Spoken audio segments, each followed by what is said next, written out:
Screen பேயில் முதல்ல நம்ம right பண்ண வேண்டியது டைட்டில். 6 ப்ரொசீஜர் இருக்குது. இந்த ப்ரொசீஜரில் நீங்கள் டைட்டில் வந்து டிசைட் பண்ணலாம்.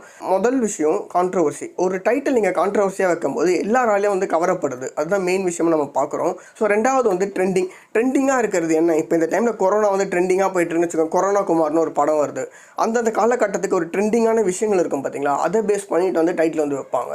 மூணாவது வந்து தீமை பேஸ் பண்ணி வந்து டைட்டில் வைப்பாங்க. நாலாவது வந்து கேரக்டர். இந்த கேரக்டர் என்ன தொழில் பண்ணுறாங்க, இல்லை அந்த கேரக்டர் சம்மந்தப்பட்ட டைட்டில் வந்து நீங்கள் வைக்கலாம். டாக்ஸி டிரைவர்னு ஒரு படம் இருக்குன்னு வச்சுக்கோங்க. அந்த தொழில் வந்து அவங்க செஞ்சுருக்காங்களே, ஒவ்வொரு கேரக்டர் அந்த தொழில் பண்ணுறாங்களே, அது பேஸ் பண்ணி கூட நீங்கள் வந்து வைக்கலாம்.